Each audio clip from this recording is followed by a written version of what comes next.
अस्सलाम वालेकुम एवरीवन। तो आज हम लोग वादी जिन जा रहे थे।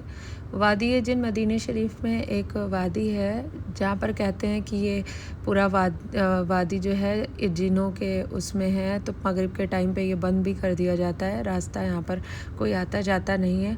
और इसकी ख़ास बात ये है कि 14 किलोमीटर पहले से गाड़ी अपने आप बैक होती है, यानी जब आप वादी जिन जाएंगे तो गाड़ी बैक मदीने की तरफ वापस जाने लगती है। तो इसको बहुत हैंडल करके ड्राइवर चलाते हैं। और जब वापस वादी जिन से मदीने की तरफ आओ तो 14 किलोमीटर बिना गाड़ी चलाए चलती है, वो हम आपको दिखाएंगे अभी। तो ये पूरा चारों तरफ से पहाड़ पहाड़ था। और जहाँ वादी जिन है वहाँ पर रोक के ड्राइवर ने कहा आप थोड़ा अंदर चली जाएँ तो घूम लें, यहाँ पर थोड़ा शॉपिंग वॉपिंग का भी है।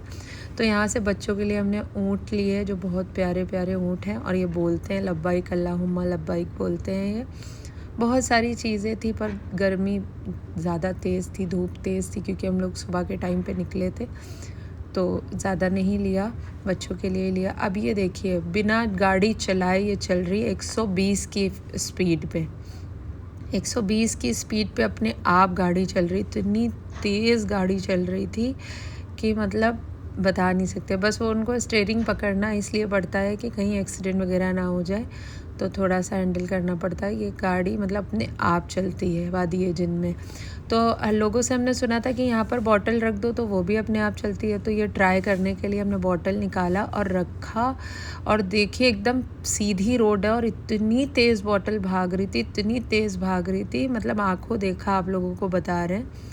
बहुत बिल्कुल ओरिजिनल है ये चीज़, मैंने खुद देखा है। फिर हम लोग वापस आ गए थे रूम पे क्योंकि ज़ियारत के लिए भी जाना था। बस एक ही दिन बचा है, जितना हो सके कर ले, पता नहीं कब आना नसीब हो। तो फिर हम लोग गए, ज़ोहर की नमाज़ अदा की। ज़ोहर की नमाज़ अदा करने के बाद वापस आए होटल खाना खाने के लिए।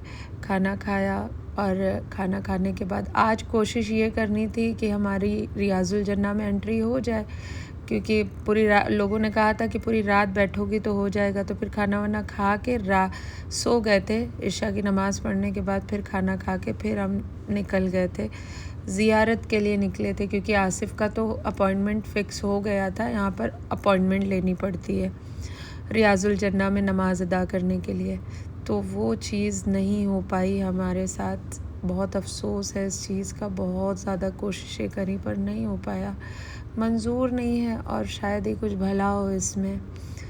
तो आसिफ तो चले गए थे। ये है रियाजुल जन्ना। रियाजुल जन्ना जन्नत का बाग कहा गया है कि हुज़ूर सल्लल्लाहु अलैहि वसल्लम ने फरमाया कि इसको एज़ इट इज़ जन्नत में अल्लाह पाक व रोज़े क़यामत उठा लेगा। तो जिसने भी यहाँ नमाज़ अदा की तो उसने जन्नत में नमाज़ अदा की। सुबहान अल्लाह। और ये जो हरी जालियाँ आप देख रहे हैं, यहाँ पर अंदर हमारे प्यारे आका अलैहिस्सलातु वस्सलाम आराम फरमा रहे हैं। यहाँ उनकी मज़ार है, कब्र अनवर है यहाँ पर उनकी।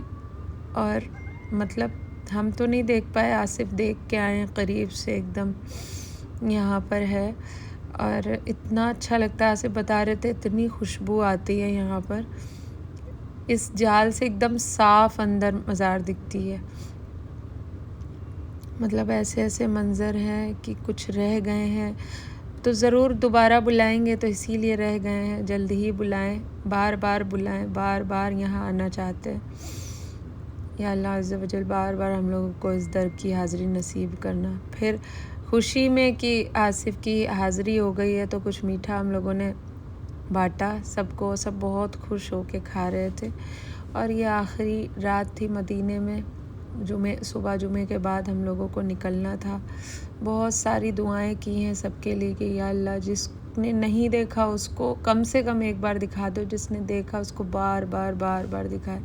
मतलब जब तक नहीं देखा था तब तक तो अलग बात थी, जब देख लिया है तो मतलब दिल की कैफियत नहीं बता सकते। ऐसा लगता है कि एक साटन के कपड़े को कांटेदार दरख्त में डाल के और उसको खींचा जा रहा है, ऐसा दिल हो जाता है, क्या बताएं। चलिए मिलते हैं नेक्स्ट व्लॉग में, तब तक के लिए अल्लाह हाफ़िज़।